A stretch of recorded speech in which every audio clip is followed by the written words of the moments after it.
So welcome to another episode of Shelli B Inside the Scene. Today I've travelled to Ipswich to check out the WW DnB show, aka the Worldwide Drum and Bass Studio. It's absolutely amazing here. It's the closest thing that I've actually been to in a nightclub for months, and I'm here with the owner and creator, Gavin. Welcome. Thanks. Thanks for joining us on Funky Essex today. So, your Facebook page describes Worldwide Drum and Bass as a movement with the aim to promote the love of drum and bass music across the globe. I absolutely love that. For the listeners that are listening right now that are not sure or haven't heard of the WW DnB show, tell us a little bit about what it's about. So what the aim of the whole thing is about is obviously the love of the drum and bass and music and the passion within it. And obviously my goal through doing what I'm doing here is obviously to get a new generation into the drum and bass so they can enjoy it. So we're in like an industrial estate with a huge studio that's got probably better equipment than most nightclubs. What happens here? Tell us about what goes on. Like, so we've got the DJs, they come in, they do a set, it gets recorded, it goes out, right? Yeah, everything's pre-recorded, so if there's any issues or whatever, at least that way we're not putting anything out that's a bit glitchy, should we say. Yep. And it also allows us to have a bit more time in the editing, so we can actually make sure we try and put the best show out we can without any glitches and dips and blobs and etc, etc, you know. So when did it all start? Was it a lockdown thing? It was a lockdown thing. It's something we've done like every winter. So obviously we have all the equipment anyway, because that's what we used to do, should we say, until lockdown. So every winter we used to set this up anyway, just a practice, just a mess around really. And then it was something I always wanted to do. Maybe in a few years' time, I wanted to launch the actual Worldwide Drum and Bass show. Okay. But unfortunately, because of the lockdown and that, we decided to do it now, really, just because we had the time to do it, should we say. Yeah, definitely. So your company behind this is DHE, so that stands for Dance High Entertainment, I believe. It does, yes. So you've got a lot of experience in this industry. Tell us a bit about what you've done in the past. Oh, Christ. Well, I used to do the Dance High under 18s, and that was solely right back in the day. I can't think of a year now. It's probably 94, so 95. Started on putting on It was nights. hardcore. It was a bit of hardcore, a jungle, as we called it then. It wasn't even called drum and bass really then. It was called jungle. So it was jungle, hardcore, and a bit of commercial, to be fair. Just so we had a bit of everything, you know, all the elements for a bit of everyone to get into it. But again, the hardcore and the jungle did take over the commercial side in the end, and the kids were loving it. So you started on putting on some nights, progressed to setting up festivals, bigger events? Yeah, doing bigger events, getting more professional, just basically, and just building up and building since I was 15. So what if someone's listening to this now and they're like, they've seen, you know, the Worldwide Drum and Bass show on YouTube and Facebook, and they're thinking, I'd like to have a bit of that. What's the process? Is there like an audition process to come on the show? No, it's not really an audition that as such. It's just a case of getting in touch with us, sending us a link to their SoundCloud or Mixcloud or something, so we can just have a little listen of what style they're putting out. Obviously, it's definitely 100% drum and bass jungle, if you like, and a bit of old school jungle vibes. We don't do the hardcore or anything else like that. Basically, just send us your link, let us know you're interested, and then we'll send you the information pack of what you need to do to come on the show. Cool. So you're doing this full time at the minute? At the moment, we're doing it full time. Yeah. What's the best part of the job?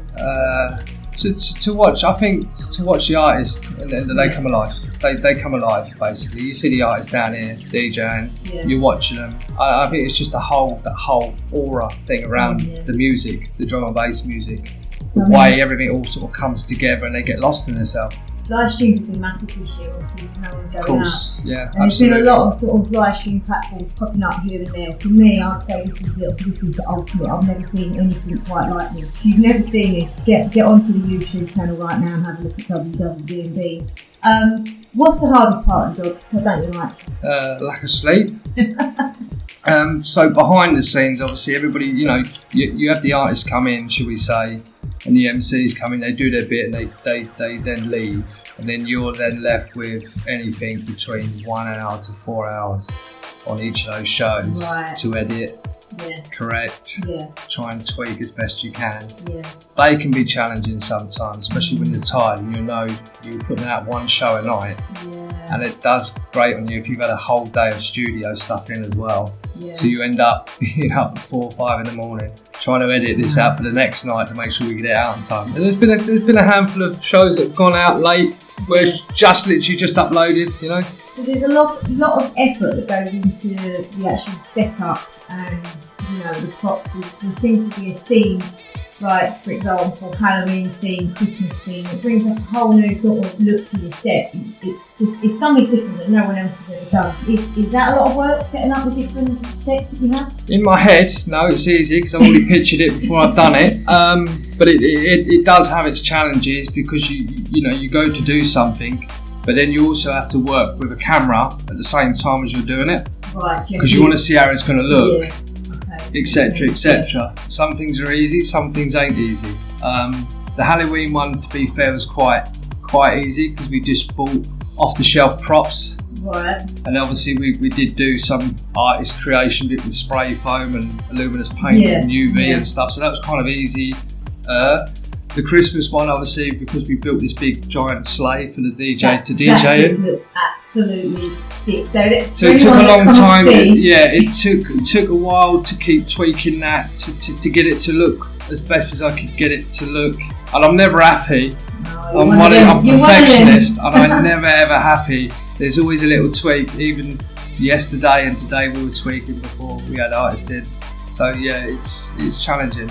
And the next one again is going to be another challenge. Is it? Oh, okay. I can't wait to see that one. The next one is going to be good. So for those that don't know, it's currently, we've got the Christmas setup. So we have. If anyone wants to check out my set, which I'm hopefully going to be doing in a bit, I will actually be DJing in a huge Santa sleigh. So I can't wait for that.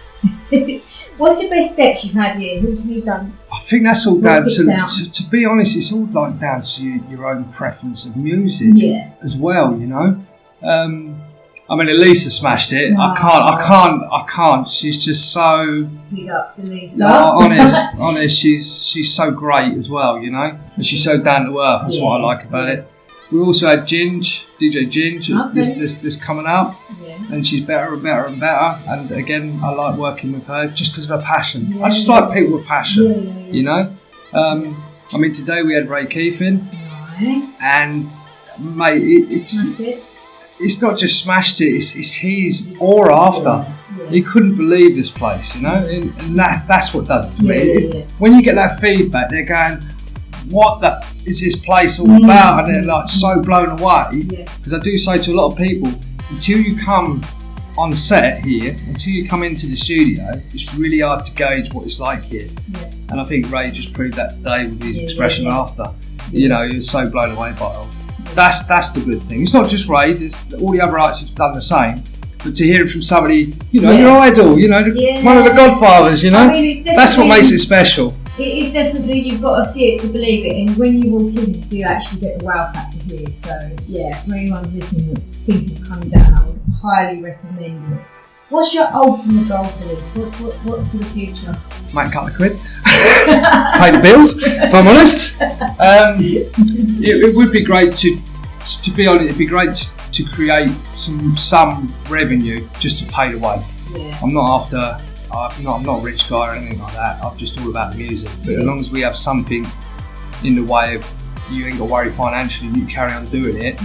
You know, you're not going to get rich from it. I'm not interested in that. I'm just interested in making it bigger and bigger. And hopefully, you know, who knows, we might tag on to some other big festivals that we're in talks about. So you've built a really good brand here with the logo. Everyone recognises that now, so all over the internet.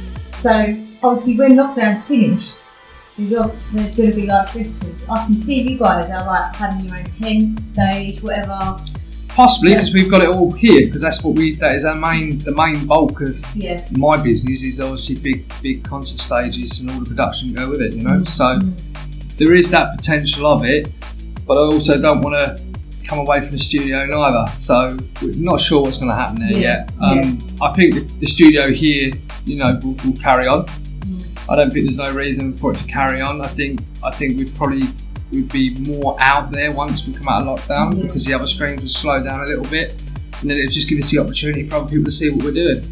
Cool. So watch this space with the worldwide drum and bass show. So that brings us to a close. So thanks for having me today, and we look forward to see what's coming next. And don't forget, look out for my set on WW DnB. Thank you, Shelli B.